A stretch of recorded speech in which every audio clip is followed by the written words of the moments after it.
The recording is on. So today we will discuss about the NCERT's question answer. ठीक है, हर chapter के बाद exercise दी होती है, 3-4 क्वेश्चंस दिए होते हैं. सो आई विल मेक श्योर कि मैंने सभी क्वेश्चंस कवर करूंगा इसमें. ठीक है, फिर भी कोई रह जाता है तो we will discuss it later on. Okay, so let's start our today's question answer chapter. तो सबसे पहला जो है सर क्वेश्चन ये आया सर फर्स्ट चैप्टर में, what are the important features of capitalist economy sir. ठीक है, कैपिटलिस्ट इकोनॉमी क्या होती है सर? कैपिटलिस्ट इकोनॉमी पहले बताओ मेरे को, कैपिटलिस्ट होते क्या है? कैपिटलिज्म का मतलब क्या होता है, कोई बताएगा? कैपिटलिज्म का मतलब क्या होता है? कैपिटलिज्म हिंदी में पूंजीवाद बोलते हैं. ठीक है, कैपिटल मनी बोलते हैं, बिल्कुल सही बात है. पूंजीवादी, private ownership. Very good sir, very good. ठीक है, और कैपिटलिज्म का आपको थोड़ा सा बैकग्राउंड बता देता हूँ. कैपिटलिज्म का मोटिव क्या होता है? कैपिटलिज्म का मोटिव होता है sir profit at any cost. Sir बंदे को प्रॉफिट कमाना है एट एनी कॉस्ट. उसने आपको सड़ा सा चूरन दे दिया. ठीक है, ये मेरी बीवी लेके आई है थोड़े दिन पहले, पर्ल पाउडर करके आती है कोई चीज, पर्ल पाउडर. मतलब उसमें लिखा हुआ है कि ये हीरे को रगड़ के बनाया गया ये पर्ल पाउडर, इससे आपका चेहरा गोरा हो जाएगा. मैंने कहा कितनी भी कोशिश कर ले मेरे से गोरी नहीं होने वाली तो. ठीक है, तो प्रॉफिट एट एनी कॉस्ट. और भाई 4-5 दिन लिया, उसके बाद कह रही आया है गंदा सा टेस्ट आ रहा है इसका, मैं नहीं पीती. और ऐसे ही पड़ा हुआ है वो. 2,000 रुपए का डब्बा ले आए हैं पकड़ के. पर्ल पाउडर है, पता नहीं कौन सी घटिया सी कंपनी है. ठीक है, प्रॉफिट एट एनी कॉस्ट. उन्होंने बस लिख दिया पर्ल पाउडर है भाई, मोतियों का चूरा बना रखा है, देवी जी ने उठा के ले गई है. सर मैं सच्ची बता रहा हूँ, कैपिटलिज्म के चक्कर में पड़ोगे ना अगर आप, तो भाई साहब बेड़ा गर्क कर दोगे और जितने मर्जी पैसे फूकी जाओ. ठीक है, जो भगवान ने दे दिया ना वही है, उसको कुछ नहीं कर सकते आप. ठीक है ना. ये पाजी आपने देखा होगा इस तरह की ये एड्स आती हैं. ये आप मेरे को ये बताओ, अगर फेयर एंड लवली वाकई में ही जबरदस्त क्रीम है, ठीक है, 21 दिन में गोरापन लाती है, तो भाई तुम लोग अफ्रीका में क्यों नहीं बेच रहे? युगांडा में बेचो ना जाके. ठीक है, अब ये बंदा क्या कह रहा है, so you are telling me fairness cream can make me successful. अब तो ये बोलना शुरू कर दिया कि फेयरनेस क्रीम से सक्सेस मिलनी शुरू हो गई. अरे भाई अभी आपको शायद पता होगा, आपने वो डीओ की एड देखी है, वो एक्स की एड देखी है? एक्स की, वो लड़का परफ्यूम लगाता है, वो छत पर से लड़कियां नीचे ही गिर जाती हैं, वो देखिए वो एड. भाई वो बंदे ने, एक बंदा था, उसने वो परफ्यूम लिया, वेरी फेमस केस. उस बंदे ने वो परफ्यूम की बोतल ली और उसके बाद केस कर दिया कंपनी के ऊपर कि मैंने जब ये परफ्यूम छिड़का तो ऊपर छत से लड़कियां नहीं गिरी. और कंपनी को सर पता नहीं कितने करोड़ का जुर्माना देना पड़ा उसको. सो this is how they play with your emotions. ठीक है, आप सोच रहे हो कि मैं एक्स का परफ्यूम लगा के ऊपर से लड़कियां टपक रही हैं, आसमान से परियां टपकेगी, ऐसा कुछ नहीं होगा भाई, सीरियसली. ठीक है, ये सब बेवकूफ बनाते हैं भाई, इनका एक ही मोटिव है sir, profit at any cost. इस तरह से बताएंगे आपको, पहले भैंस थे आप, उसके बाद गाय बन जाओगे, सर ऐसा नहीं होने वाला. सीरियसली जो है वो है. बस बस अपना जो है ना उसको मेंटेन करो. बस रोज नहाओ धो अच्छे से, नाखून वाखून काटो. ठीक है, बगल में जो जाले वाले हैं सब साफ करो. ठीक है, बस इतना कर सकते हो तुम. ठीक है. हाँ, शाहरुख खान की एड में भी यही हुआ था, वो कह रहे हम भी केस करेंगे. ठीक है, भगवान ने आपको इंसान बनाया, यही बहुत अच्छी बात है. ठीक है, आप वो मूर्खों वाले काम मत करो. ठीक है, तो कैपिटलिज्म का मतलब क्या है sir? Profit at any cost. इसका मोटो क्या है? Basically profit at any cost. उनको प्रॉफिट चाहिए सर, उनको कोई मतलब नहीं है कि आपकी फीलिंग हर्ट हो जाएगी 21 दिन में अगर आप गोरे नहीं हुए या आपके बाल नहीं बढ़े हुए. इस तरह के तेल कहते हैं कि भाई साहब 4 दिन लगाएं और बाल एकदम रेशमी काले तोता परी, और लड़कियां फिर पकड़ के कंगी, सवार लूं हाय सवार लूं. भाई साहब कुछ नहीं होने वाला. ठीक है, अपना पानी वानी पियो, अच्छी डाइट खाओ. लगाने से कुछ नहीं होता, खाने से होता है, पहली बात तो ये है. ठीक है, कहीं वहां गाने गा रहे हो, वैस मोल ने सुरक्षित काले मेरे बाल, वैस मोल ने किया कमाल, कुछ भी नहीं होगा भाई.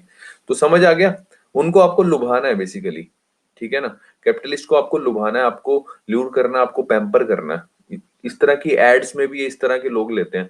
फेयर एंड लवली की एड में यामिनी गौतम का लिया. अरे यामिनी गौतम काली कब थी भाई? कब से देख रहा हूं मैं उसको, मैंने तो नहीं देखी काली यामिनी गौतम. ठीक है, तो मतलब प्रॉफिट एट एनी कॉस्ट. हाँ, वॉशिंग पाउडर निरमा. ठीक है। और टाइड वाली ऐड तो और ही खतरनाक है भाई, ऐसे हो जाते हैं वैसे सब कपड़े। उनमें सीरियसली कह रहा हूँ सबसे घटिया डिटर्जेंट है, कुछ भी नहीं है उसमें, उसको गलती से भी ना लेना, ठीक है। हाँ चौंक गए। यार ये एड बनाने वालों को पता है कितने कितने लाख रुपए मिलते हैं, ये जो एड बनाते हैं, मतलब किस तरह से बेवकूफ बनाना है सीरियसली।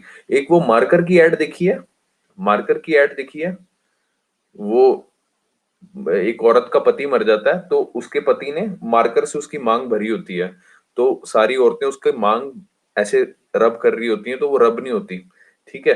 तो इतने में उसका पति उठ जाता है कि ये तो चमत्कार हो गया, तो फिर वो एड आई कि मार्कर की, परमानेंट मार्कर ऑफ लग जाए, पता नहीं कौन से कंपनी का था। ठीक है। तो वो देखो किस तरह से आपको क्रिएटिविटी से कैसे बेवकूफ बनाते हैं, ठीक है। तो समझ आ गया कैपिटलिज्म का मतलब क्या है सर। हाँ आपके टूथपेस्ट में नमक है। बेवकूफी है सर, कुछ भी नहीं है, NaCl डाल दिया, नमक है। और मेरी बात सुनो चलो, ठीक है। अभी समझ आया capitalism means profit at any cost, आपको बेवकूफ बनाना है बस। This is how they play with your emotions, okay. Means of capitalist economy होती क्या है, जिसमें means of production is privately owned, ठीक है। मतलब प्राइवेट प्लेयर्स के पास होता है, ठीक है। गवर्नमेंट का रोल कम होता है इसमें, ठीक है, याद रखना। It is driven by the motive of profit making, सिर्फ प्रॉफिट मेकिंग इनका मोटो होता है, ठीक है। Capitalist economy which is also known as free market economy, free market economy भी बोलते हैं इसको, और लेजेस फेयर भी बोलते हैं। ये पेपर में क्वेश्चन आया था कि लेजेस फेयर का मतलब क्या है। लेसेस फेयर का मतलब होता है sir free market economy. Free market economy means जिसमें गवर्नमेंट की इंटरफेरेंस कम हो, जस्ट रिमेंबर दिस थिंग, जिसमें गवर्नमेंट की इंटरफेरेंस कम हो, लेजेस फेयर का मतलब, ठीक है। हाँ बिल्कुल सही बात, मार्केट फोर्सेस से ड्रिवन होती है, ठीक है। मार्केट फोर्सेस जैसे डिमांड और सप्लाई, ठीक है। इसमें इसके फीचर्स क्या होते हैं, आपसे पूछ लेगा पेपर में क्वेश्चन की इसके फीचर्स क्या होते हैं, कैपिटलिस्ट इकोनॉमी किस तरह की होती है। इसमें रोल ऑफ गवर्नमेंट कैसा होता है, government provide just basic framework for the smooth functioning of economy, कि इकोनॉमी बिल्कुल स्मूथली फंक्शन करे, ठीक है। Responsible for maintaining law and order, ठीक है, कानून की व्यवस्था प्रॉपर करे, ठीक है। जस्टिस की व्यवस्था करे, ठीक है। ग्रोथ एंड स्टेबिलिटी को ध्यान में दे, और डिफेंस एटसेट्रा, ठीक है। गवर्नमेंट का सिर्फ इतना ही रोल है। दूसरा सर प्रॉफिट मोटिव, जो इसका फीचर होता है, जो कि मैंने आपको बताया कि economic agents driven by a prime motive of profit maximisation, जैसा मैंने आपको शुरुआत में बताया, इनका एक ही गोल होता है सर, प्रॉफिट आना चाहिए बस, एट एनी हाउ, हमें बेवकूफ बनाना है सर, और कुछ नहीं है। The third feature is central problems of an economy is solved by a market forces of demand and supply। इसका ये मानना है, ठीक है, ये क्लासिकल थ्योरी के ऊपर बेस है, ठीक है। इसका ये मानना है कि जो मार्केट की जो बीच की प्रॉब्लम्स है ना, ठीक है, उसको वो मार्केट फोर्सेस अपने आप सही कर लेंगी। मार्केट फोर्सेस बोले तो डिमांड एंड सप्लाई, मतलब कि अब जिस चीज की कस्टमर डिमांड करेगा, और जो प्राइवेट ओनर्स हैं, जो कैपिटलिस्ट हैं, वो चीज वो प्रोड्यूस करेंगे। अभी उनको पता चल गया कि हाँ भाई हिंदुस्तान में क्या है कि जो लड़के हैं ना, और जो लड़कियां भी हैं इवन की, वो बड़े शर्मीले स्वभाव के हैं, वो सीधा डायरेक्ट जाके पूछ नहीं सकते किसी से एक दूसरे से, ठीक है। तो उन्होंने एक फेसबुक बनाई, इंस्टाग्राम बनाया, उन्होंने फेसबुक बनाया, इंस्टाग्राम पे क्या भी चुपके से रिक्वेस्ट भेज दो, उधर से एक्सेप्ट होगी, अच्छा मन में खुशी होगी कि हाँ यार चलो बंदा सामने वाला मान गया, ठीक है। वो देखो ना, इस तरह से डिमांड के अकॉर्डिंग ही चीज बनाई जा रही है। वो कहते हैं ना, necessity is the mother of invention, समझे मेरी बात। जिस चीज की जरूरत है ना, वो चीज पैदा कर दो। और हमारे यहाँ इंडिया वाले इस चीज पे तवज्जो नहीं देते, ठीक है, लेकिन बाहर के लोग हैं इस चीज तवज्जो देते हैं कि यार ये इंडिया के लोग शर्मीले हैं, ये लोग बात नहीं कर सकते, इनके लिए इस तरह की एप्स बनाओ, जैसे टिंडर एप्स, ये इस तरह की होती है ना, टिंडर ऐप, जिसपे स्वाइप करो, कोई भी मतलब किसी को किसी के साथ भी डेट कर सकते हो, ठीक है। यानी necessity is the mother of invention, जैसे कि वो बोल रहा है कि centre problems of an economy is solved by the market forces of demand and supply, that is law of demand supply operates here, okay। A producer will supply, जैसे मैंने अभी बताया, producer will supply only those goods and services that are demanded by the economy, जो economy में demand हो रही है जिस चीज की, वही चीज सप्लाई करेंगे, ठीक है ना।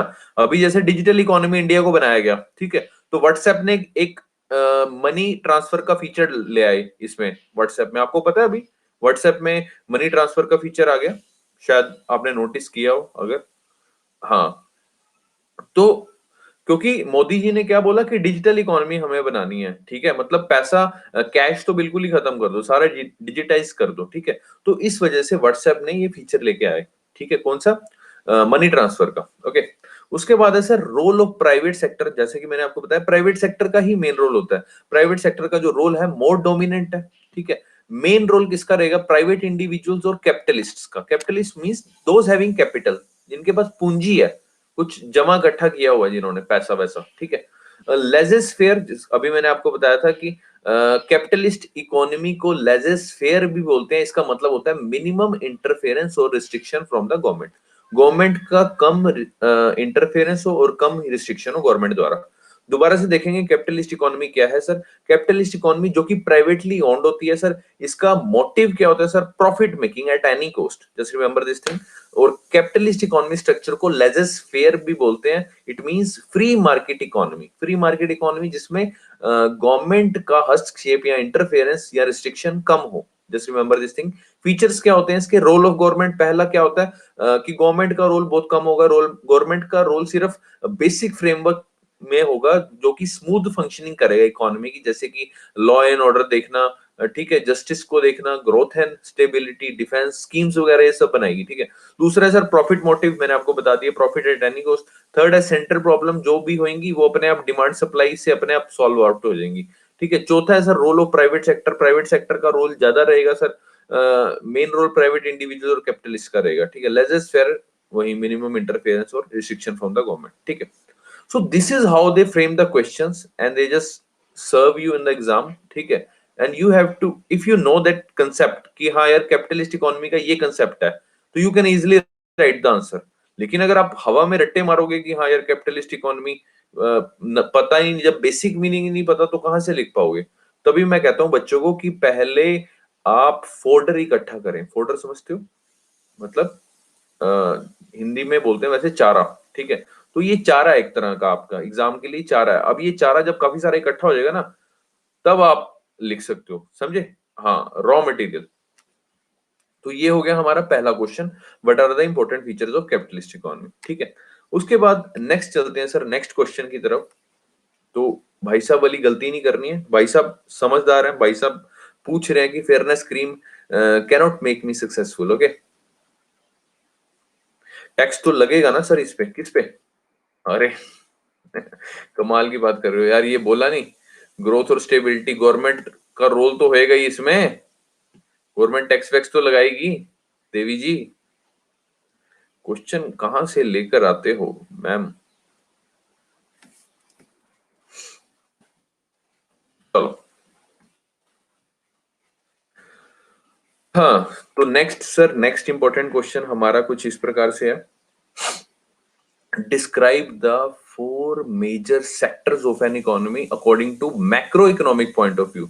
चार मेजर सेक्टर, चार बड़े सेक्टर कौन कौन से हैं सर, चार मेजर सेक्टर हैं सर। सबसे पहला है सर हाउस होल्ड, हमारे जैसे हाउस होल्ड, फर्म्स सर, बड़ी बड़ी firms, government sir, and the last one is external sector.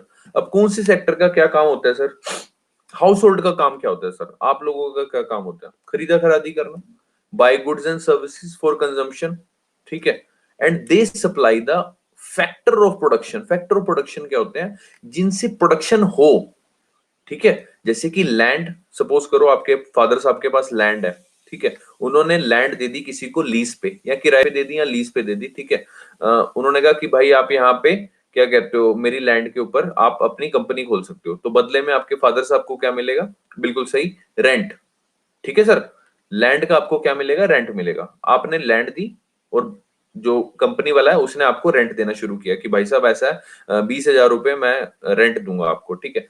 दूसरा है सर लेबर, आप सपोज करो किसी की कंपनी में खुद ही लग गए हो, ठीक है, तो आपको क्या मिलेगी, वेजेस मिलेगी, वेजेस बोले तो तनख्वाह मिलेगी, ठीक है। आप किसी कंपनी में मैनेजर लगे हो, वर्कर लगे हो, ऑपरेटर लगे हो, कुछ भी एक्स वाई जी कुछ भी लगे हो, ठीक है। तो लैंड आपने दी तो आपको क्या मिलेगा, रेंट मिलेगा। और एज अ लेबर किसी की फर्म में एम्प्लॉय लगे तो आपको वो मिलेगा, क्या कहते हैं, वेजेस मिलेगी, ठीक है। The third thing is capital, आपके पास सपोज पूंजी है, पूंजी है सर, आपने सर पूंजी किसी को दे दी तो आपको क्या मिलेगा, उसका इंटरेस्ट मिलेगा, ब्याज मिलेगा, ठीक है ना। सपोज करो आपके पास पैसे थे, आपके पास आपके दादाजी पैसे छोड़ गए, ठीक है, जाने से पहले 1 करोड़ रुपए की वसीयत छोड़ गए। आपने वो पैसा क्या करा, आपने या तो उसको फाइनेंस पे दे दिया, ब्याज पे दे दिया, या फिर आपने वो बैंक में जमा कर दिया, जिससे बैंक आपको क्या देती रही, ब्याज देती रही। ठीक है, कैपिटल, पूंजी, पूंजी का क्या मिला आपको, ब्याज। और चौथा है सर एंटरप्रेन्योर, सपोज आप ही ने ही बिजनेस शुरू कर दिया तो आपको क्या मिलेगा, प्रॉफिट मिलेगा। ठीक है, तो 4 चीजें हैं सर। लैंड से क्या मिलता है, रेंट मिलता है सर। ये 4 फैक्टर प्रोडक्शन है, याद रखना। और ये है सारे फैक्टर आउटपुट। लैंड से सर रेंट मिलेगा, लेबर को सर वेजेस मिलेगी, और कैपिटल से सर क्या मिलेगा, इंटरेस्ट, ठीक है, यानी ब्याज। और एंटरप्रेन्योर को मिलेगा सर प्रॉफिट। याद रखना, छोटी सी बात है, 4 फैक्टर प्रोडक्शन पूछ लेगा, लैंड, लेबर, कैपिटल और एंटरप्रेन्योर। ठीक है, they provide market for the output of the firms. क्योंकि ये सारी क्या है, ये आउटपुट है। लैंड से रेंट मिला, रेंट इज द आउटपुट, ठीक है। लेबर को वेजेस मिली, this is the output. Capital से इंटरेस्ट मिला, this is the output. Entrepreneur को प्रॉफिट मिला, this is also an output. So household क्या करेंगे, household provide the market for the output of the firms. Okay, firms का काम क्या होगा, कंपनीज का काम क्या होगा, they are the economic units, ठीक है, and carry out the production. वो प्रोडक्शन कैरी आउट करेंगे। सपोज करो जैसे मेरी बैग की फैक्ट्री है, मेरी एक फर्म है, ठीक है, मेरी फर्म का नाम है श्री कृष्णा एंटरप्राइजेस। वो फर्म है मेरी, वहां पे प्रोडक्शन होती है, बैग्स की फंक्शन प्रोडक्शन होती है, ठीक है। उसमें मैं एम्प्लॉइज रखता हूँ, ठीक है, and organise the factor of production. ये जितने भी फैक्टर ऑफ प्रोडक्शन है इनको ऑर्गेनाइज करता हूँ। जैसे कि मेरे पास लैंड है, उसको कैसे ऑर्गेनाइज किया मैंने, लेबर को वेजेस देता हूँ, कैपिटल मैंने लगाई हुई है तो उसका इंटरेस्ट मेरे को मिलता है, एंटरप्रेन्योर हूं मैं तो मेरे को प्रॉफिट मिलता है। ठीक है, फर्म्स का ये काम है basically, employ and organise the factor of production and undertake the production process. ठीक है, हमारे यहाँ प्रोडक्शन प्रोसेस चलता है for the motive of profit making. जाहिर सी बात है, हम भी प्रॉफिट कमाएंगे, है ना, तभी दाल रोटी चलेगी। For the motive of profit making, ठीक है। लेकिन हमारे काम में ऐसा कुछ नहीं है कि बेवकूफ बना के थैला दे रहे हैं। ठीक है, मैं ना जब नया नया काम शुरू किया था ना, तो क्या होता है ना, लोग, अब क्या ना कुछ चीजी लाइन हर एक के बिजनेस में होती है, ठीक है। तो मैं जब बैग बेचने गया तो कहते कि ना ये बैग फटेगा तो नहीं। तो मैं कहा भाई साहब, चौथी मंजिल से छलांग मारोगे ना तो मतलब गिर जाओगे, लेकिन बैग नहीं फटेगा। ठीक है, समझने वाले समझ गए होंगे डायलॉग। तो एडवर्टाइजमेंट इस तरह से करनी पड़ती है आपको अपने काम की। ठीक है, बच्चे समझदार हैं, समझ गए, समझ गए।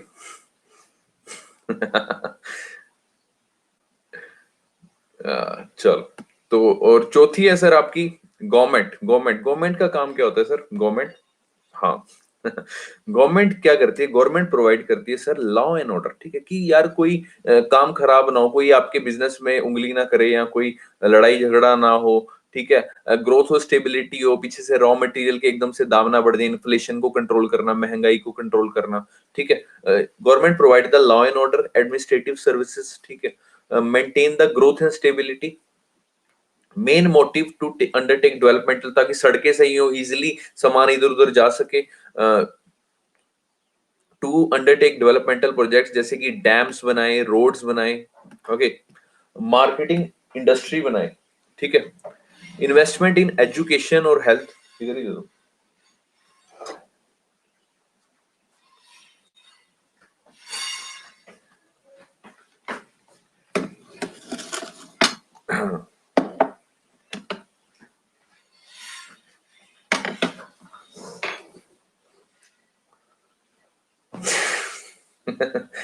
देवी जी आई थी, देवी जी शेक ले गए हैं। चलो, क्वेश्चंस कर लें। देख रहे हो कितना ख्याल रखती हैं। These are the perks of getting married. ठीक है, शादी होने के बाद इस तरह से खातिरदारी होती है तुम्हारी, जब तुम्हारा पति इतना अच्छा कमा रहा हो। गुस्से नहीं, उसको मैंने बोला चुपचाप आइयो, चुपचाप निकल जियो, इसलिए गुस्से में नहीं थी वो। Anyways, come to the topic. तो गवर्नमेंट क्या प्रोवाइड करेगी सर आपको, government provide the law and order services, administrative services and मेरे हाय, मैंने नहीं देखा मैम को दोबारा बुलाओ। अरे पढ़ लो, पेपर में मैम नहीं आएगी। वो कह रहे रिकॉर्डिंग में देख लेना। क्या बात है सर, क्या जवाब दिया। Government provide the law and order administrative services, it maintain growth and stability, main motive to undertake developmental project, जैसे कि डैम्स बनाएगी, रोड कंस्ट्रक्ट करेगी, heavy industries. Okay, investment in education, हाँ, इन्वेस्टमेंट इन एजुकेशन और health, ठीक है। और provide services at nominal price, ठीक है, नॉमिनल प्राइस पे, जैसे सपोज आधार कार्ड वगैरह बनवाना या आपको टोल वगैरह करवाना, ठीक है। सपोज करो कुछ भी, मतलब एक्स वाई जी जो सर्विसेज होती है गवर्नमेंट की। ओके, तो गवर्नमेंट का ये रोल है। हाउस होल्ड का रोल पता चल गया। House hold they supply the basically factor of production. Firms का क्या रोल है? फर्म बेसिकली ऑर्गेनाइज करेगी उनको फैक्टर ऑफ प्रोडक्शन को। लास्ट है सर गवर्नमेंट। गवर्नमेंट का रोल क्या है? Government basically law and order, administrative services, ठीक है, बेसिक सर्विसेज प्रोवाइड करवाएगी, डेवलपमेंटल प्रोजेक्ट्स बनाएगी, ठीक है। उसके बाद आता है एक्सटर्नल सेक्टर। एक्सटर्नल सेक्टर का क्या रोल है? एक्सटर्नल सेक्टर नाम से क्लियर है ना, it engaged itself in import and export, external trade, ठीक है, of goods and services. Import export पे ध्यान देगा एक्सटर्नल सेक्टर। ओके, क्लियर है सर? चार मेजर सेक्टर हैं इकोनॉमी के according to macro economic point of view. Okay, the households, the firms, the government and the fourth one is external sector, ठीक है। तो ये चार मेजर सेक्टर हैं। ओके, तो आगे चलते हैं। बीच में कोई डाउट होगा तो please you can ask me any time. चलें आगे, चलें आगे चलें। हम्म, आगे चलते हैं।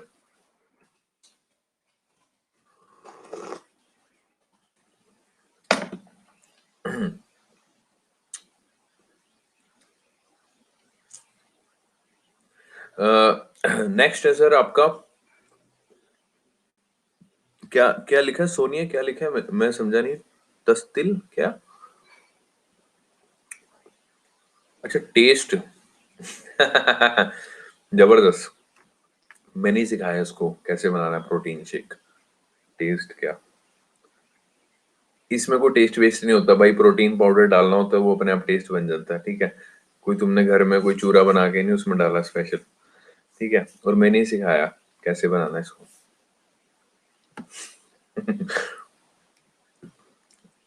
अच्छा आओ, द ग्रेट डिप्रेशन 1929 पढ़े। 1929 ग्रेट डिप्रेशन, आपने बड़ा नाम सुना होगा।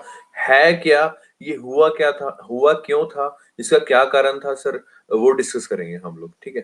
द ग्रेट डिप्रेशन 1929, 1929 को हुआ क्या था सर? तो ध्यान से समझेंगे सर। रशिया में नहीं, यूएस में हुआ था पाजी। यही तो मैं कहता हूँ थोड़ा सा सबर करना है आपने। रोका होने के बाद, ठीक है, और शादी होने तक सबर जिसने कर लिया ना, वो समझदारी से चलेगा, ठीक है। जिसने रोका होने के बाद सीधा गेड़ियां लगानी शुरू कर दी ना ससुराल में, तो कहेगा अरे यार ये तो वेला है, रोज ही आ जाता है मुंह उठा के। तो वो पाजी, वो जो बीच का टाइम है ना, इंटररेग्नम पीरियड, वो सबर करना बड़ा जरूरी है। वहीं आपने सबर नहीं किया और रशिया दे दिया आंसर। मैंने आपको कई बार बताया, एग्जाम में दिया हुआ हर गलत जवाब आपके हनीमून को स्विट्जरलैंड से वैष्णो देवी में बदल सकता है। तो please make sure, just wait for the right moment. Okay, so come to the topic. Describe the great depression of 1929। ध्यान से सुनेंगे। सीवियर इकोनॉमिक क्राइसिस हुआ था सर। पहले ध्यान से समझो, इकोनॉमिक क्राइसिस हुआ था सर। मतलब लोगों के पास पैसा वैसा नहीं बचा था, इकोनॉमिक क्राइसिस हो गया था। वो हुआ क्या था? पहली बात तो हुआ कब था? 1929 से लेके 1939 के बीच में। पहली चीज, हुआ कहां पे था? ओरिजिनेट कहां से हुआ था? ओरिजिनेट हुआ था सर यूएसए से। Okay, United states of America. USA में हुआ क्या था? दूसरी तीसरी चीज, यूएसए में हुआ क्या था? यूएसए में जो स्टॉक मार्केट थी वो क्रैश हो गई थी। Stock market crash crash. आपने वो यार वो मूवी देखी है लियोनार्डो द कैप्रियो की, wolf of the Wall Street? Wolf of the Wall Street, यार इतनी मोटिवेशनल मूवी है ना, ठीक है। एक्चुअल में थोड़ी सी वल्गर मूवी है, but at the same time वो काफी मोटिवेशनल मूवी है। अगर कोई बंदा उसको मतलब पॉजिटिव सेंस में देखे ना, तो मेरे हिसाब से यार उससे नीचे ही बनी है यार, wolf of the Wall Street, Leonardo DiCaprio की, ठीक है। वो टाइटैनिक वाला हीरो लियोनार्डो द कैप्रियो, उसकी है। बहुत जबरदस्त मूवी है। If you got the time you can watch wolf of the Wall Street. Okay, वो स्टॉक मार्केट के ऊपर है, बहुत जबरदस्त पिक्चर है। और ऐसी मानता भी है कि शायद ना भी समझ आए, काफी कॉम्प्लेक्स है, ठीक है, बट देखना अगर टाइम मिले तो यूएसए में क्रैश हुई थी sir stock market, it gradually spread to other countries of the world, ठीक है, स्टॉक मार्केट क्रैश हुई जिससे क्या हुआ, बाकी देशों में भी फैल गया ये सब, ठीक है। इसका नाउ द क्वेश्चन इज कि इसका कारण क्या था, स्टॉक मार्केट क्रैश होने का कारण क्या था? इसका कारण ये था sir, fall in aggregate demand, ये मेन लाइन है सर, इस पे स्टार मार्क लगाया हुआ है, ये मेन लाइन है, अगर इसको समझ में आ गया ना तो पूरी कहानी समझ में आ जाएगी, ध्यान से समझो। मेन कॉज क्या था? Fall in aggregate demand due to under consumption and over investment, due to under consumption and over investment. Suppose करो सर, मेरे शहर में सपोज 100 लोग रहते हैं, ठीक है, सपोज 100 लोग रहते हैं, ठीक है, और एक दिन में सपोज वो एक चॉकलेट खाते हैं, ठीक है, यानी रोज की मेरे को कितनी चॉकलेट्स बनानी है? 100 चॉकलेट बनानी है मेरे को, ठीक है। लेकिन मैं क्या करता हूं, मैं ओवर इन्वेस्टमेंट कर देता हूं, मैं ओवर इन्वेस्टमेंट कर देता हूं और मैं 100 की बजाय कितनी बनाता हूं, 1000 चॉकलेट बना देता हूं।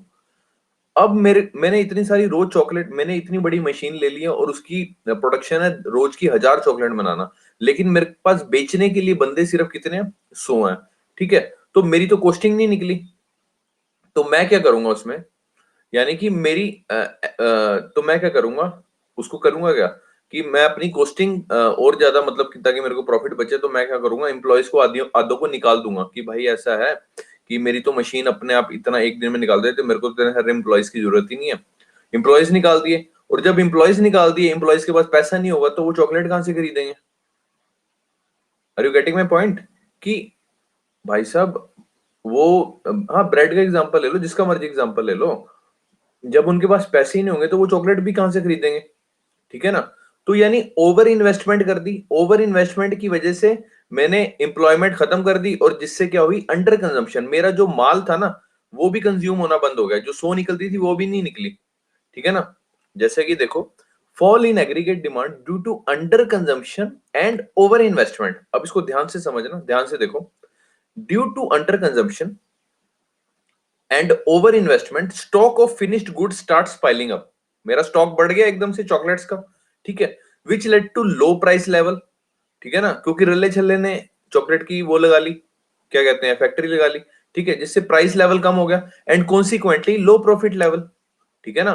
पहले तो मैं अकेला था, मैं सपोज 100 रुपए की चॉकलेट बेचता था एक, ठीक है, लेकिन अब 3-4 फैक्ट्रीज और लग गई, कंपटीशन बढ़ गया, जिस वजह से 100 का दाम और मैंने नीचे गिरा दिया, मेरा प्रॉफिट भी कम हो गया, जाहिर सी बात है, which led to low price level and consequently low profit level, ठीक है। The money in the economy was converted into unsold stock of finished good, मैंने इतना सारा स्टॉक इकट्ठा कर लिया, चॉकलेट्स का, हजारों चॉकलेट्स का स्टॉक इकट्ठा कर लिया, ठीक है, तो मेरा सारा पैसा किस में लग गया?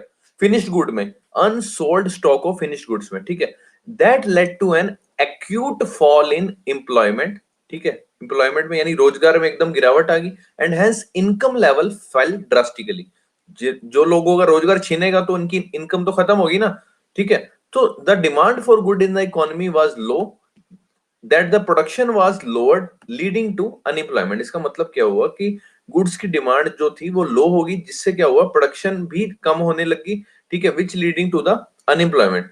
और इन यूएसए में रेट ऑफ अनएम्प्लॉयमेंट उस वक्त था सर 3% से हो गया सर 25%, ये चीज ध्यान रखेंगे। सो द ग्रेट डिप्रेशन, उस टाइम इसकी अप्रोच क्या थी, classical approach, classical approach Keynesian approach में क्या डिफरेंस है वो आपको बताएंगे। The great depression has its own implication and important in economics as it lead to the failure of classical approach of economy, फिर लोगों का क्लासिकल अप्रोच से दिमाग उठ गया कि यार क्लासिकल अप्रोच तो खराब है, अभी होती क्या, अभी आपको बताएंगे। Those who believed in the market forces of demand and supply paved the way for the emergence of Keynesian approach, ठीक है। फिर जिनका ये मानना था कि भाई डिमांड एंड सप्लाई ही मार्केट फोर्सेस की ऊपर चलती है, ठीक है, उससे क्या हुआ, किनीसियन अप्रोच के लिए दरवाजा खुल गया। तो याद रखेंगे दोबारा से, ग्रेट डिप्रेशन 1929 से 1939 के बीच में हुआ, कहां पे हुआ, यूएसए में हुआ। यूएसए में हुआ क्या था, स्टॉक मार्केट क्रैश हो गई थी। स्टॉक मार्केट क्रैश क्यों हो गई थी? स्टॉक मार्केट इसलिए क्रैश हो गई थी क्योंकि लोगों ने ओवर इन्वेस्टमेंट कर ली थी, ठीक है, ओवर इन्वेस्टमेंट करने की वजह से क्या कहते हैं, स्टॉक काफी सारा इकट्ठा हो गया, स्टॉक ऑफ फिनिश्ड गुड काफी सारा इकट्ठा हो गया। जब स्टॉक काफी सारा इकट्ठा हो गया तो क्या हुआ, प्रॉफिट लेवल कम हो गया। प्रॉफिट लेवल कम क्यों हुआ, क्योंकि अब इतना सारा सामान इकट्ठा हो गया, ठीक है, लेबर की जरूरत है नहीं, ठीक है, अब उसको सस्ता करना है, क्योंकि क्या है ना कि कॉम्पिटिटर और ज्यादा बढ़ गए हैं, तो उसको कम करने के लिए जैसे हमें क्या करना पड़ेगा, अपने एम्प्लॉयज को निकालना पड़ेगा, और जैसे एम्प्लॉयज निकाले तो उनकी वेजेस कम होगी, यानी उनकी इनकम कम होगी। जब इनकम कम हो जाएगी तो वो मार्केट में पैसा कहां से खर्चेंगे, जाहिर सी बात है। अब ये पूरी कहानी का मैंने निचोड़ बना रखा है, देखो पूरी कहानी का निचोड़ बना रखा है, देखो ध्यान से। ग्रेट डिप्रेशन 1929 में हुआ था यूएसए में, स्टॉक मार्केट क्रैश हो गई थी, जिसकी वजह से दूसरे कंट्रीज को भी इसका सामना करना पड़ा। रीजन क्या था सर, एग्रीगेट डिमांड कम होगी, एग्रीगेट डिमांड ओवरऑल डिमांड कम होगी, एवरेज डिमांड कम होगी, ठीक है। एवरेज डिमांड कम क्यों होगी, due to under consumption, consume तो कर ही नहीं पा रहे, एंड ओवर इन्वेस्टमेंट।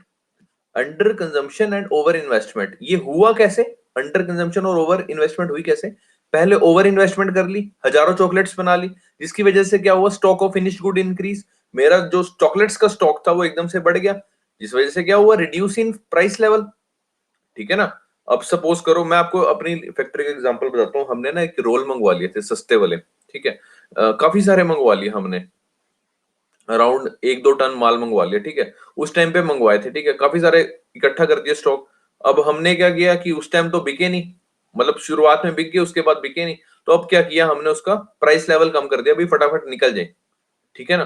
तो ये होता है, जब stock of finish good increase बढ़ जाते हैं तो आपको प्राइस लेवल कम करना पड़ता है, जब प्राइस लेवल कम होता है तो प्रॉफिट लेवल कम होता है, तो जिस वजह से क्या होता है, फॉल इन एम्प्लॉयमेंट, हमें थोड़े रोजगार कम करने पड़ेंगे ना, क्योंकि हमें तो अपना प्रॉफिट चाहिए, ठीक है, which led to reduce the income level, employees निकल गए, which led to reduce the demand, जिससे क्या होगा, डिमांड कम हो जाएगी।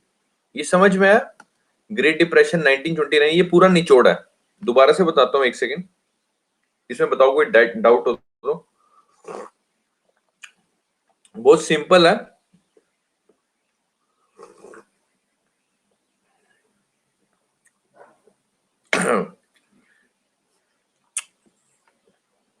दोबारा से बताता हूं, ध्यान से सुनो। ग्रेट डिप्रेशन 1929 में हुआ था, यूएसए में हुआ था। हुआ क्या था, स्टॉक मार्केट क्रैश हो गई थी, जिससे इंपैक्ट पड़ा था दूसरे कंट्रीज को भी, अदर कंट्रीज आल्सो। रीजन क्या था सर, उसका रीजन क्या था सर, एग्रीगेट डिमांड कम हो गई थी। एग्रीगेट डिमांड कम क्यों हुई थी, एग्रीगेट डिमांड इसलिए कम हो गई थी, लोगों की डिमांड इसलिए कम हो गई थी, due to under consumption and over investment. Consumption कम होगी लोगों की, और इन्वेस्टमेंट लोगों ने ज्यादा कर दी, ओवर इन्वेस्टमेंट कर दी कंपनियों ने, जिस वजह से फिनिश्ड गुड्स इकट्ठा हो गए, जिस वजह से प्राइस लेवल रिड्यूस करना पड़ा। जब प्राइस लेवल रिड्यूस करेंगे, इसका मतलब मेरा प्रॉफिट लेवल कम हो गया, ठीक है, it further reduce the profit level, it further led to the fall in employment, ठीक है, रोजगार में कमी आ गई। जब रोजगार में कमी आएगी तो इनकम लेवल में कमी आएगी, और जब इनकम लेवल में कमी आएगी तो डिमांड आपकी रिड्यूस हो जाएगी, डिक्रीज हो जाएगी। So this is the reason why great depression occur. The great depression occur due, the reason being is reduction of aggregate demand. Clear है सर, आगे चलें।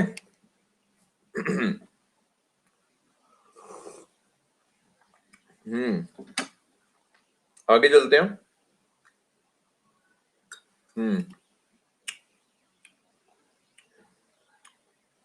क्लासिकल इकोनॉमिक्स और कीनेसियन इकोनॉमिक्स में क्या डिफरेंस है, ये पढ़ते हैं।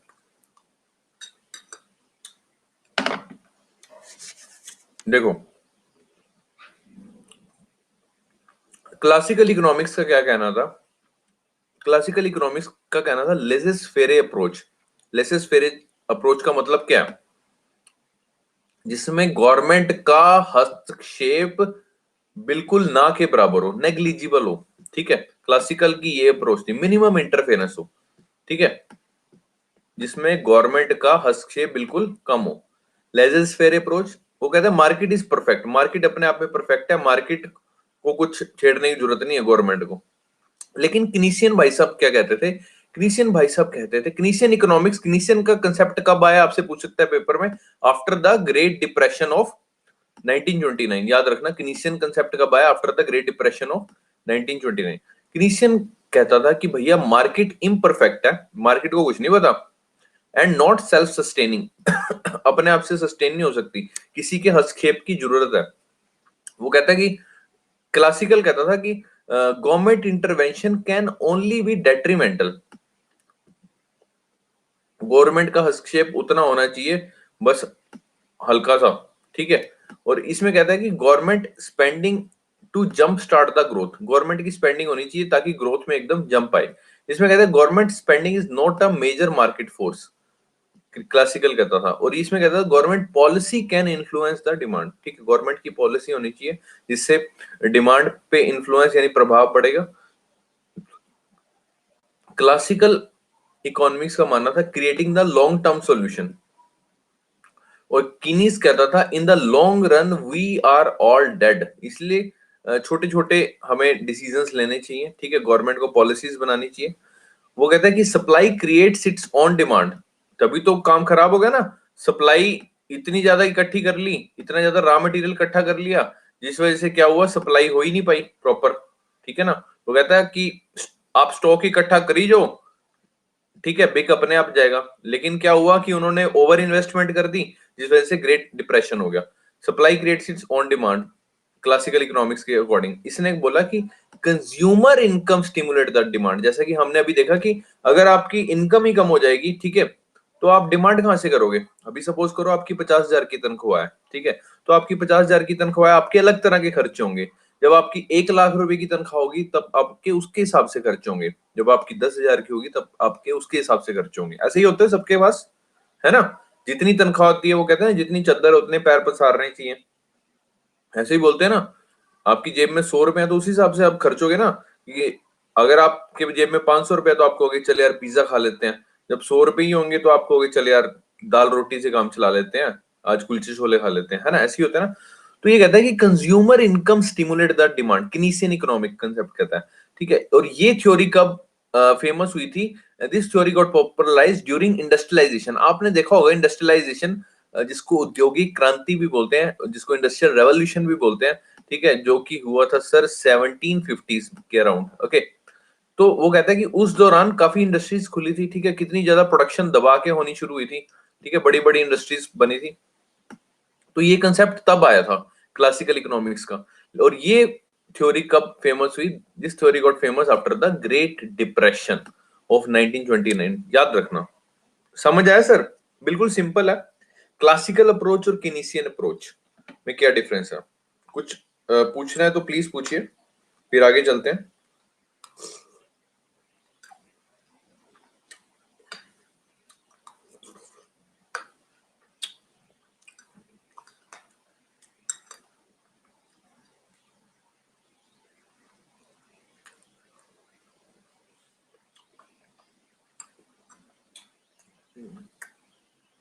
कोई भी डाउट है पूछिए, क्लियर है।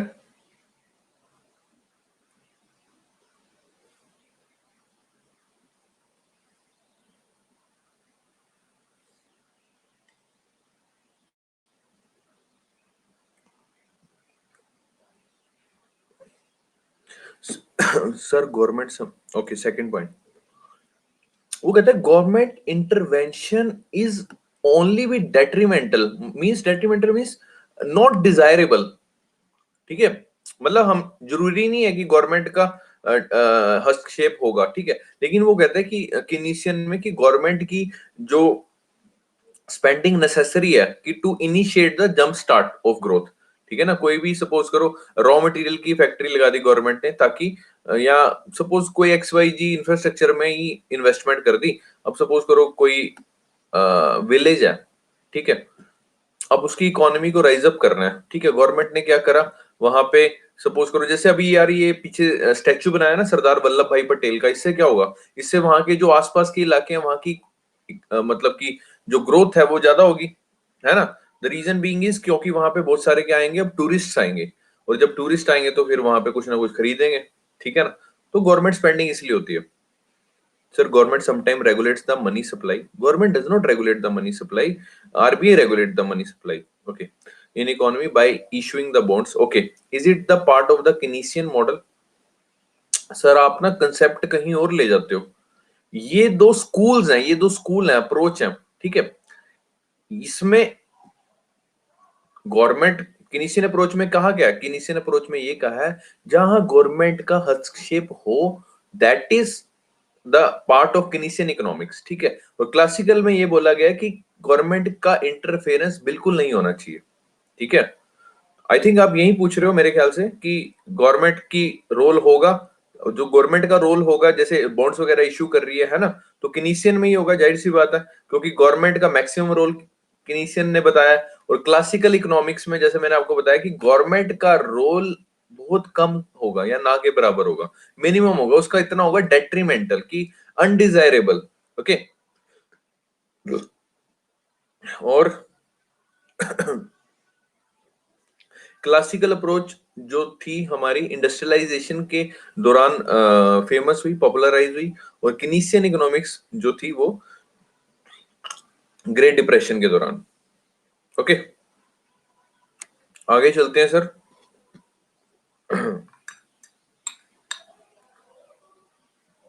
आगे चलते हैं।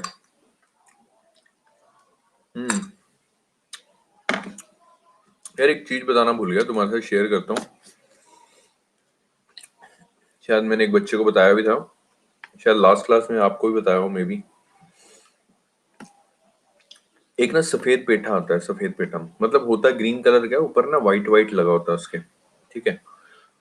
मीठा पेठा भी बोलते हैं जिसको, ठीक है, जिसकी मिठाई बनती है मीठे पेठे की। रॉ की बात कर रहा हूँ, रॉ की, रॉ पेठा होता है ऐसा सा, ठीक है।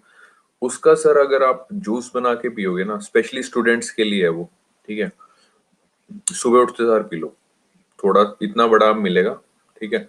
100-150 रुपए का होगा, मतलब वो हफ्ता 10 दिन चल जाएगा आराम से, अगर आपको सिर्फ अकेले को पीना। भाई साहब रोज सुबह जूस पियो उसका, believe me sir, it cause miracles, seriously. दिमाग के लिए इतना सही है, बॉडी रिलैक्स करता है, माइंड एकदम काम रखता है, वो करना आप। किसी को उसकी रेसिपी चाहिए हो तो you can just text me on WhatsApp, I share that video.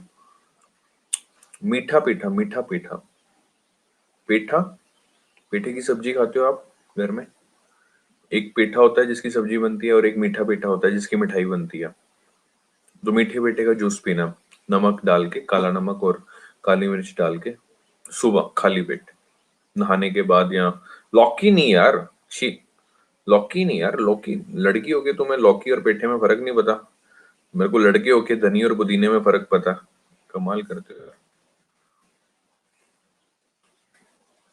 हाँ, जिनके घर में लगा है तो वो घर से तोड़ सकते हैं, मैंने पूछा नहीं किसके घर में मिर्ची लगी है, टिंडे लगे हैं, घिया लगा है। जिनके घर में लगा है वो घर से। हाँ, कद्दू, कद्दू बोलते हैं, ठीक है। हाँ हाँ, जो भी है यार, वट एवर। तुम्हारे को पेठा बता दिया, समझ नहीं आ रही, वो पंपकिन बोल रही है। वहां जाके ना सब्जी वाले को बोलना भैया पंपकिन देना, थप्पड़ मारेगा खींच के कि पंपकिन क्या होता है, ठीक है। मतलब तुम्हारे को वो चीज बता रहा हूँ जो आम बंदे को पता होती है, फिर पूछ रही है पंपकिन, पंपकिन सर। ईमानदारी से बताना, तुम सब्जी वाले को पंपकिन बोलोगे? सच्ची बताना, ऐसे ना वो बैठ के वो जर्दा रगड़ रहे होते हैं ऐसे, होंठ के नीचे लगाए और कहे, मैडम जी आगे चलो, छुट्टे नहीं है। हाँ, मुंह में पंपकिन बोलोगे ना, वो 100 रुपए की चीज 500 में देगा कि मैडम तो बाहर से आई है लग रहा, ठीक है ना। आ जाओ, आगे आ जाओ, कुछ भी यार। अच्छा आगे चलते हैं। एक्सप्लेन द रिलेशनशिप बिटवीन, अरे कैसे क्या बनाना है यार उसको, पेठा है, पेठे को छोटा छोटा काट लिया पीसीज में, ठीक है, उसके बाद मिक्सर में डाल दिए वो पीसीज, और उसको बटन दबा के उसका जूस निकल गया, और हल्का सा काला नमक और काली मिर्च डाल के शेक करके पी गए। इसमें क्या मंत्र पढ़ना, कुछ भी यार, तुम भी ना।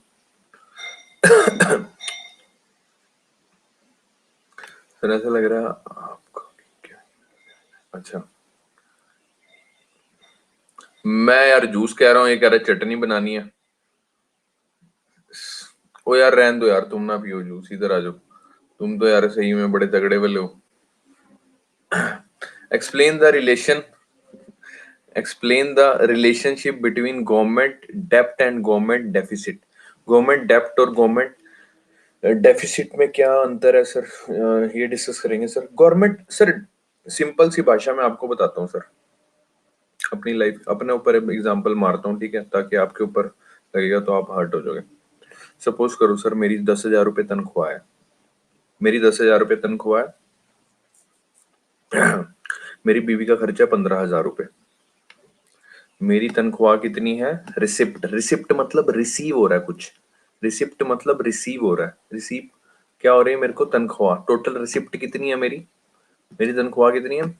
10,000 रुपये सपोज, ठीक है। और मेरा एक्सपेंडिचर कितना है? मेरी बीवी का खर्चा कितना है? सपोज करो 15,000 रुपये, 15,000 रुपये, ठीक है। तो यानी कि कमी कितने की पड़ रही है?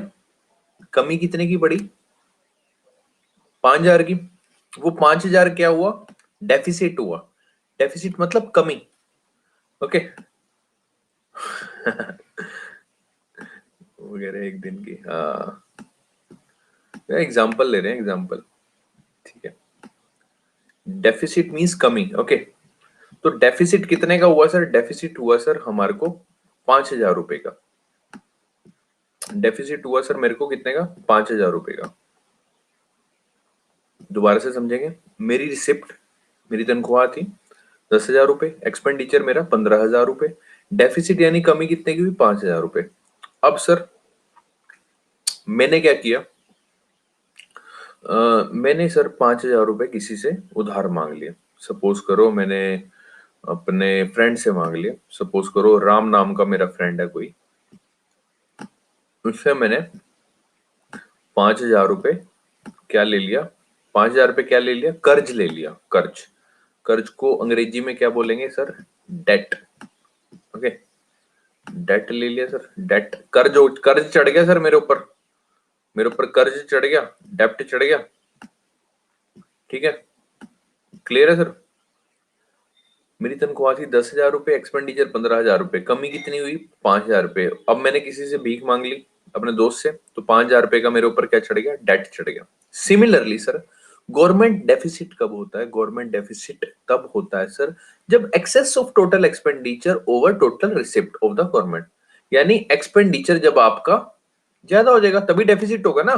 आपने खर्चा ज्यादा कर दिया भाई साहब, 10,000 रुपए आपकी तनख्वाह है, 15,000 रुपए के आपको, आपने उसको वो तोता परी बनवा दिया, ठीक है, पार्लर में ले जाके लिपा पोती करवा दी, ठीक है, उसको कोई फायदा नहीं है, ठीक है। तो डेफिसिट होएगा ही, जाहिर सी बात है, ठीक है ना। पापा के सामने रोगे आप कि पापा जी एक ऐसी बीवी लाके दी है मेरे को, अरेंज मैरिज और करवा लो, अरेंज मैरिज, इससे बढ़िया मैं लव मैरिज कर लेता। वो तो कुछ खाती भी नहीं थी, रोचक की गोलियां खाती थी, और ये तो पता नहीं क्या क्या खाती है, पाउडर खाती है, पर्ल पाउडर खाती है, ठीक है। तो कहने का मतलब है सर डेफिसिट तो होएगा ही, जाहिर सी बात है, जब टोटल एक्सपेंडिचर बढ़ेगा रिसिप्ट से, है ना। Excess of total expenditure over total receipt of the government, simple सी बात है सर, इसमें कोई ज्यादा रॉकेट साइंस नहीं है।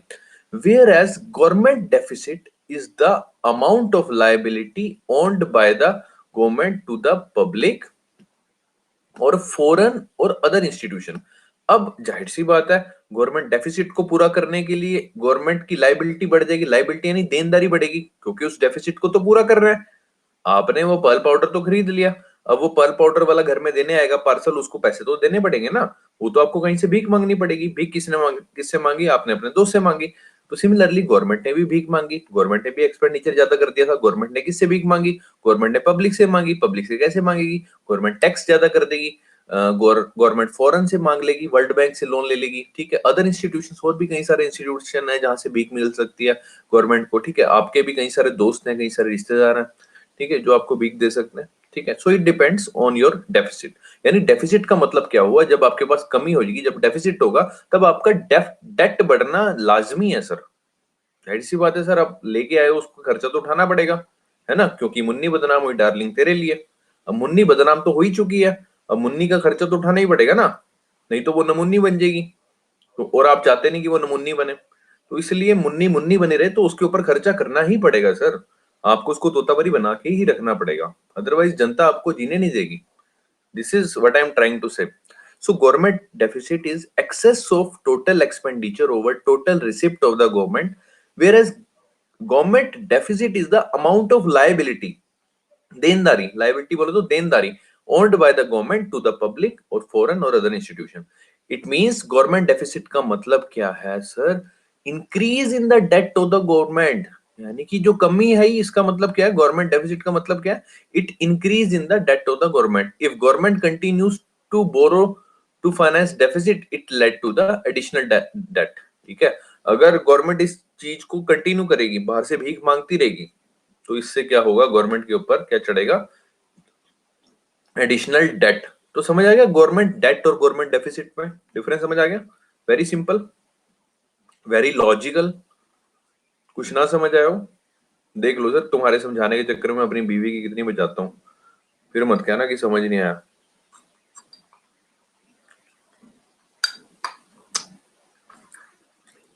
वो बेचारी कह रही थी कि ना मैंने ना आपका लेक्चर सुनना है एक बारी।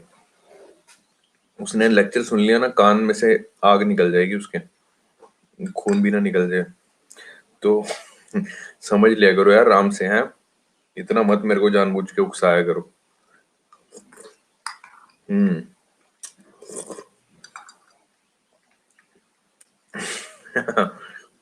तुम्हें थोड़ी लैपटॉप के अंदर घुस के मारेगी, दिक्कत तो मेरे को होगी ना, मेरे को ऐसे शेक नहीं मिलेगा तैयार किया हुआ। अच्छा समझ आ गई, चले आगे।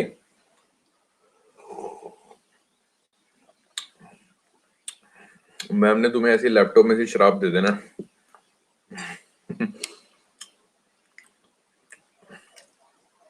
चलो आगे चलते हैं।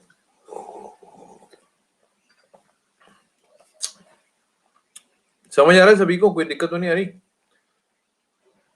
नहीं, लैपटॉप नया नहीं लिया यार, उसी को ठीक करवाया। अच्छा समझ आ गई, इसमें कोई दिक्कत तो नहीं आ रही? सही चल रहा है? वो तो काल्पनिक ही है, कोई असली की बातें थोड़ी है। तो मैं ऐसे ही मजाक करता हूँ तुम्हारे साथ, तुम सोच रहे हो असली में। चलो आगे चलते हैं sir.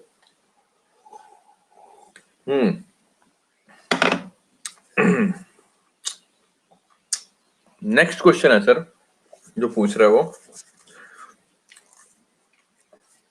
Does public debt impose a burden? आपने सर, जैसे मैंने आपको अभी पीछे एग्जांपल बताया, भीख मांग ली थी सर अपने दोस्त से, क्या आपके ऊपर बर्डन रहेगा उसका? जाहिर सी बात है सर, आपने किसी से भीख मांगी, उसके पैसे लौटाने तो है ना। वो बात अलग है अगर आप बहुत ही ज्यादा, आपकी नीयत खराब है, या बहुत ज्यादा कहते हैं किसी के पैसे लौटाने वाले नहीं हो, तो बर्डन नहीं होगा। वैसे बर्डन होता है ना, बर्डन रहता है ना आपके माइंड में कि यार उस बंदे के पैसे लिए थे, मेरे को उसको लौटाने हैं, है ना। तो सिमिलरली गवर्नमेंट डेट जब चढ़ता है, गवर्नमेंट के ऊपर कर्ज चढ़ता है, गवर्नमेंट डेट बोल सकते हो या इसको पब्लिक डेट भी बोल सकते हो। ठीक है, तो पब्लिक डेट इसको इसलिए बोलते हैं क्योंकि अब गवर्नमेंट किस द्वारा चुनी गई है? पब्लिक द्वारा चुनी गई है। अब गवर्नमेंट का कर्ज क्या, वो तो पब्लिक का ही कर्ज हो गया ना। ठीक है ना, क्योंकि पब्लिक ही देती कर्ज, तो अल्टीमेटली पैसा गवर्नमेंट के पास कहां से आता है? जनता से ही आता है ना, जनता से ही टैक्स वैक्स कलेक्ट करके, फाइन वाइन कलेक्ट करके। ठीक है ना, तो गवर्नमेंट डेट, जिसको पब्लिक डेट भी बोलते हैं, इज अ अमाउंट और money that the central government ओस। ठीक है, जो गवर्नमेंट के ऊपर होती है देनदारी। ठीक है, it may be a borrowings of government from banks. ये जो भीख गवर्नमेंट ने मांगी होगी, जो कर्ज कहां से चढ़ा होगा, या तो बैंक से कर्ज लिया होगा, या पब्लिक फाइनेंशियल इंस्टीट्यूशन से, या फिर कोई भी एक्सटर्नल और इंटरनल सोर्सेस से, या एक्सटर्नल इंस्टीट्यूशन से, या फिर इंटरनल इंस्टीट्यूशन से। ठीक है, it imposes a burden on the economy as a whole. ये पूरी इकोनॉमी पे एक बर्डन होगा। कैसे होगा, इसका कैसे इंपैक्ट पड़ेगा वो देखते हैं। पहला, it has adverse effect on productivity and investment. इसका कर्ज का प्रोडक्टिविटी और इन्वेस्टमेंट पे कैसे इफेक्ट पड़ेगा, दुष्प्रभाव कैसे पड़ेगा। अ गवर्नमेंट में इम्पोज टैक्सेस। अब सर सिंपल सी बात है, अब सपोज करो, जैसे मैंने आपको बताया कि 10 मेरा तनख्वाह थी, 15 का मेरा खर्चा था। ठीक है, और क्या कहते हैं, 5,000 मैंने भीख भीख मांग ली। ठीक है, अब मैं क्या करूंगा, अब मेरे को पूरा करना है ना, तो उसके घर वाले आएंगे, उनको कहूंगा कि भाई ऐसा है, मैं तो यार कमाता नहीं हूँ, 10,000 रुपये मेरी तनख्वाह है, तुम्हारी बेटी के खर्चे बहुत ज्यादा है, तो ऐसा है कि हर महीने मेरे को 10,000 रुपये भेज दिया करो एक्स्ट्रा। भीख मांगूंगा इन शॉर्टली, ठीक है ना। यानी उन पे टैक्स लगाऊंगा कि भाई तुम्हारी बीवी कह रहा हूं, तुम्हारी बेटी इस तरह के खर्चे करती है, तो ऐसा है हर महीने 10,000 रुपये मेरे को भेज दिया करो, ठीक है ना। नहीं तो मैं इसकी असली वाली फोटो फेसबुक पे अपलोड कर दूंगा, आधार कार्ड वाली, ठीक है ना। तो उसके घर वाले भी देंगे, है ना। अ गवर्नमेंट में सिमिलरली गवर्नमेंट में इम्पोज सम टैक्सेस, टैक्स लगाएगी जनता के ऊपर, और गेट मनी प्रिंटेड, या फिर नए नोट प्रिंट करेगी टू रीपे द डेट, ठीक है। This however reduces the people ability to work. Sir जब गवर्नमेंट जनता के ऊपर टैक्स लगाएगी, आपकी सपोज करो मान लो 10,000 रुपये तनख्वाह है सर, ठीक है। 10,000 तनख्वाह के ऊपर सपोज करो 3,000 रुपये टैक्स ही लग गया, 3,000 रुपये आपके टैक्स में चले गए, वो आपने बचाया क्या बाबूजी, आपने सिर्फ 7,000 रुपये बचाए, ठीक है ना। तो लोग कहेंगे अरे यार क्या काम करना, ठीक है, लोग सारे जॉब वगैरह छोड़ देंगे, ठीक है। It reduces the people ability to work, save और इन्वेस्ट। वो क्या कहेंगे, हम नंगा नहाएगा क्या, निचोड़ेगा क्या, है ना। कहां से बेचारे सेव करेंगे और कहां से इन्वेस्ट करेंगे, ठीक है। दस hampering the development of a country, देश की डेवलपमेंट तो होगी नहीं सर, समझे सर, वेरी सिंपल। गवर्नमेंट इससे प्रोडक्टिविटी और इन्वेस्टमेंट कम होगी। देखो इंटर रिलेटेड है हर चीज। गवर्नमेंट का जब डेट बढ़ेगा, इससे प्रोडक्टिविटी भी कम होगी, इन्वेस्टमेंट भी कम होगी। प्रोडक्टिविटी क्यों कम होगी सर, आपने सर टैक्स लगा दिया, जब टैक्स लगा दिया सर, तो गौर जिस जो बंदे ने इन्वेस्टमेंट करनी थी वो सारी तो आपने टैक्स में ले ली, ठीक है। अब ना बेचारे के पास सेविंग बची है, ना इन्वेस्टमेंट के लिए कुछ बचा है, ठीक है ना। जिससे क्या हुआ कि पूरे देश की डेवलपमेंट के ऊपर प्रभाव पड़ेगा। दूसरा है sir burden on younger generation, young generation के ऊपर बर्डन पड़ेगा। अभी सपोज आपने कर्ज ले लिया, सपोज करो कि मैंने अभी कर्ज ले लिया बहुत ज्यादा खर्चे उठाने के लिए, ठीक है। 1-2 करोड़ का कर्ज ले लिया, ठीक है, मैं कर्ज ले ही जा रहा हूँ ले ही जा रहा हूँ। अब सपोज करो मैं निपट गया, तो कल को मेरे बच्चों को झेलना पड़ेगा, ठीक है ना, वो मेरा कर्ज उतारेंगे, है ना। तो similarly burden on younger generation कैसे, higher government borrowings in the present which led to higher taxes levied in the future, ठीक है ना।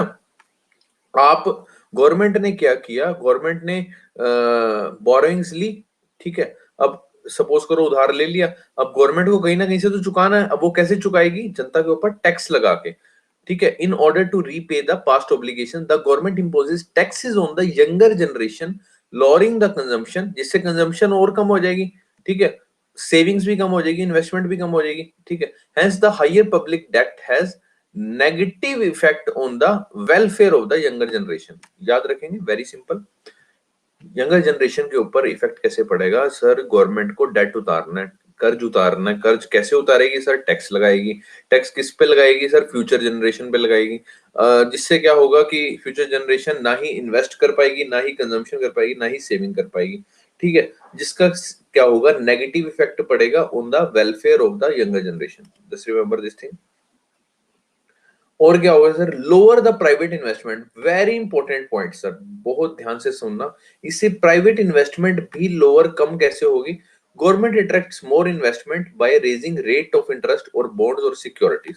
गवर्नमेंट को पैसा चाहिए क्योंकि उसको कर्ज उतारना है। अब वो कर्ज कैसे उतारेगी, वो कहेगी कि ज्यादा ब्याज पे मेरे से ये पॉलिसीज खरीद लो, ठीक है। या स्कीम्स आती है ना गवर्नमेंट की कि हाँ 6 साल बाद पैसा डबल, 21 दिन में पैसा डबल, वो फिर हेरा फेरी टाइप वाली स्कीम्स, ठीक है। गवर्नमेंट सिक्योरिटीज वगैरह देती है कि ज्यादा ब्याज मिलेगी आपको, तो सारी पब्लिक पैसा सारा इन्वेस्टमेंट वहां कर देती है। Government attracts more investment by raising rates of interest और बॉन्ड्स एंड सिक्योरिटी। अब जनता ने सारा पैसा तो कहाँ इन्वेस्ट कर दिया, गवर्नमेंट के पास, गवर्नमेंट के पास सारा पैसा चला गया, ठीक है। तो जिससे क्या होगा, इन्वेस्टमेंट के लिए जो आम जनता है उसके पास, हाँ लक्ष्मी चिट फंड, उसके बाद जनता, आम जनता के पास पैसा बचा ही नहीं है इन्वेस्टमेंट के लिए, ठीक है ना। जिसको कहते हैं सर क्राउडिंग आउट इफेक्ट, यानी प्राइवेट इन्वेस्टमेंट कम होगी, इसका मतलब है crowding out effect. As a result of major part of savings of citizens goes in the hands of government. जनता, गवर्नमेंट को दे दिया जनता ने पैसा, ठीक है, thus crowding out the private investment. ये निचोड़ बनाया हुआ है, गवर्नमेंट ने रीपे करना था डेट, अपना कर्ज चुकाना था, जिसके लिए गवर्नमेंट ने क्या बेची, अपनी गवर्नमेंट सिक्योरिटी बेची, कम ज्यादा ब्याज का लालच देके, किसको, कस्टमर्स को या जनता को, ठीक है। तो जिससे क्या हुआ, जनता ने क्या हुआ, सारी इन्वेस्टमेंट इसमें कर दी, जिससे क्या हुआ, लेस प्राइवेट इन्वेस्टमेंट होगी। और इस ओवरऑल चीज को क्या बोलते हैं, क्राउडिंग आउट इफेक्ट। इसको क्या बोलते हैं, crowding out effect. When the crowd get out it is known as crowding out. Okay, very simple, crowding out effect बोलते हैं। समझ आ गया sir, which lowers the private investment. उसके बाद लास्ट है sir, it leads to the drain of national wealth. ठीक है, wealth of the country is drained out at the time of repaying the loan. ठीक है ना, आप लोन रीपे कर रहे हो, ठीक है, जिससे ड्रेन हो रही है वेल्थ। ठीक है, which was taken from the foreign countries and institutions, जो कि आपने फॉरेन कंट्रीज और इंस्टीट्यूशन से ली होगी। ठीक है, समझ आ गया। एक दो तीन चार, तो ये थे सर हमारे चार, कि हाउ गवर्नमेंट डेट और पब्लिक डेट, ठीक है, किस तरह से बर्डन इंपोज करेगा। पहला कारण है, it has adverse effect on productivity and investment, simple है। दूसरा sir, burden on younger generation. और तीसरा sir, lower the private investment, जिसको क्राउडिंग आउट इफेक्ट, इसके ऊपर कई बार क्वेश्चन आया होगा, क्राउडिंग आउट इफेक्ट एक्सप्लेन करो। तो पूरी कहानी आपको पता होगी ना, तभी आप क्राउडिंग इफेक्ट एक्सप्लेन कर सकते हो। क्राउडिंग आउट इफेक्ट हुआ कैसे सर, गवर्नमेंट ने रीपे करना था अपना ओल्ड डेट। गवर्नमेंट ने रीपे करने के लिए लोगों को एक तरह से लालच दिया कि भैया गवर्नमेंट सिक्योरिटीज लो, ये ज्यादा ब्याज मिलेगा इसमें। सारी जनता ने इन्वेस्टमेंट उठा के कर दी गवर्नमेंट सिक्योरिटीज, और गवर्नमेंट की और भी कई तरह की सिक्योरिटीज होती हैं। ठीक है, जनता ने सारी इन्वेस्टमेंट वहां कर दी, तो इन्वेस्टमेंट हो नहीं पाई। ठीक है ना, प्राइवेट इन्वेस्टमेंट हो नहीं पाई, और जगह प्रोजेक्ट वगैरह नहीं खुल पाए। ठीक है, जिससे क्या हुआ, प्राइवेट इन्वेस्टमेंट कम होगी। इसको बोलते हैं सर क्राउडिंग आउट इफेक्ट। ठीक है, और लास्ट है sir, it lead to the drain of national wealth, और सारा पैसा आपका बाहर जा रहा है फॉरेन कंट्रीज और इंस्टीट्यूशन में कर्ज देने में। तो इसलिए कहते हैं कि गवर्नमेंट की पॉलिसीज इस तरह की होनी चाहिए, इस तरह से ऑर्गेनाइज होनी चाहिए, इस तरह से सिस्टमेटिकली वे में होनी चाहिए कि एक्सपेंडिचर आपका ज्यादा ना हो। ठीक है ना, इसमें बताओ कुछ डाउट हो तो। Let me finish my shake. इसमें कोई डाउट है?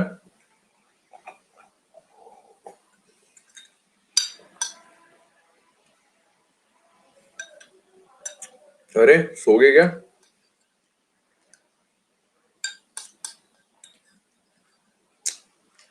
हम्म।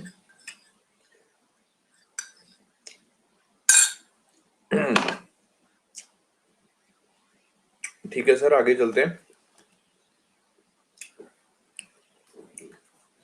Now the next thing is, explain why public goods must be provided by the government.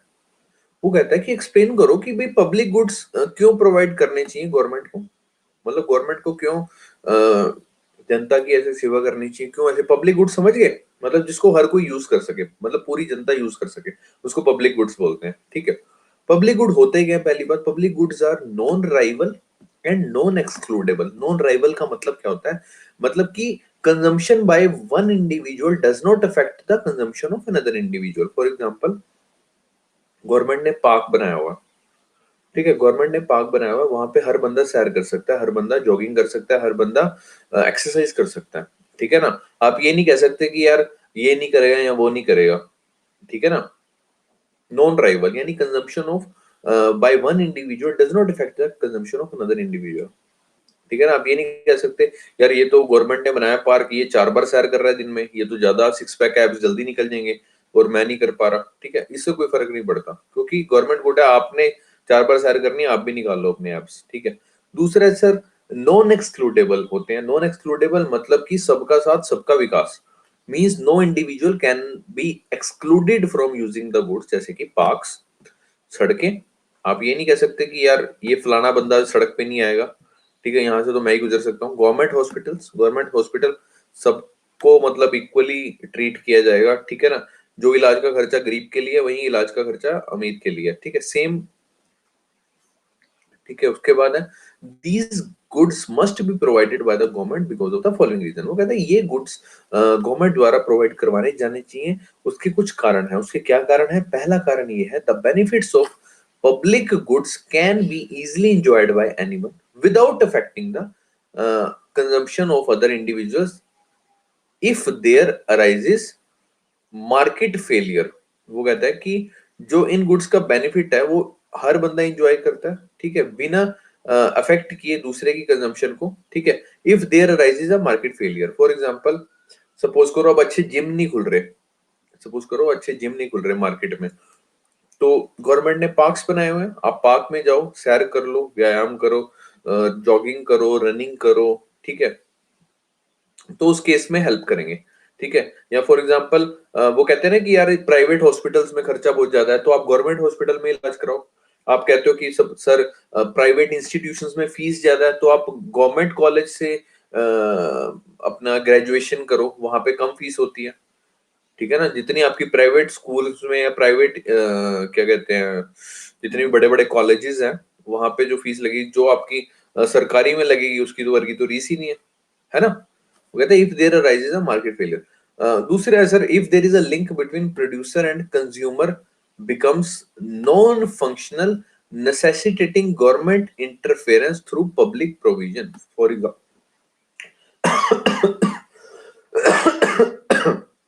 sorry वो कहता है if there is a link between producer and consumer becomes a non-functional necessitating government interference through public provision, for example जैसे कि पीछे प्याज के दाम बहुत ज्यादा बढ़ गए थे, ठीक है, प्रोड्यूसर और कंज्यूमर के बीच में नॉन फंक्शनल हो गया, फिर गवर्नमेंट ने क्या किया, गवर्नमेंट ने ऑनियंस प्रोवाइड किए, ठीक है, government interference which necessitating the government interference through public provision. अभी जैसे पीडीएस वगैरह भी मिलता है, ठीक है, पीडीएस समझते हो, पब्लिक डिस्ट्रीब्यूशन सिस्टम, ये जो यार आपके डिपो खुले होते हैं यार, सरकारी, ये बीपीएल परिवारों को प्रोवाइड करवाते हैं, ठीक है ना। हाँ, तो वो यही चीज होती है, उस केस में गवर्नमेंट प्रोवाइड करेगी, गवर्नमेंट का इंटरफेरेंस रहेगा ताकि वो पब्लिक प्रोविजंस के मतलब सॉरी जनता को प्रोवाइड कर सके, बेसिकली जो भी नेसेसिटिंग चीजें हैं, ठीक है। उसके बाद आता है सर, ये हम बाद में करेंगे, रिवेन्यू एक्सपेंडिचर, कैपिटल एक्सपेंडिचर, क्योंकि मैं जब बजट कराऊंगा ना उसमें ज्यादा अच्छे से समझ आएगा रिवेन्यू एक्सपेंडिचर, कैपिटल एक्सपेंडिचर। उसके बाद है discuss the issue of deficit reduction.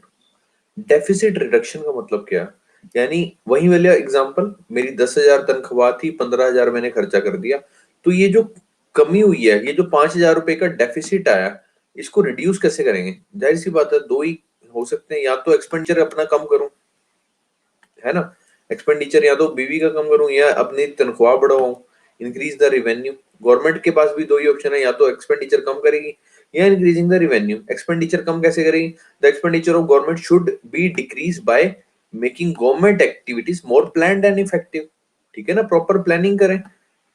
और दूसरी है the government can encourage the private sector to undertake capital project, कि मैं उनके लड़की के बीवी के घर वालों को कह दूं, मायके वाले को कह दूं कि भाई साहब ऐसा है, आपकी बीवी का ना महीने का लिपस्टिक वगैरह का ये सब का खर्चा 5,000 रुपया, तो आप एक काम करो, ये जो जितने भी बड़े बड़े कैपिटल प्रोजेक्ट हैं इनका खर्चा आप दे दिया करो, ठीक है ना। मैंने इनकरेज किया माइका सेक्टर को, सिमिलरली गवर्नमेंट ने इनकरेज किया प्राइवेट सेक्टर को to undertake the capital project.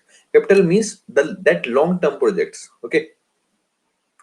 उसके बाद है सर इंक्रीजिंग रिवेन्यू, ठीक है, हायर टैक्सेस, टैक्सेस ज्यादा लगाऊंगा सर दबा के, it imply higher income earned by the government, new taxes में add to the revenues of the government. जो नए टैक्सेस हैं वो गवर्नमेंट के कॉफिन भरेंगी, ठीक है, गवर्नमेंट के पास पैसा आएगा।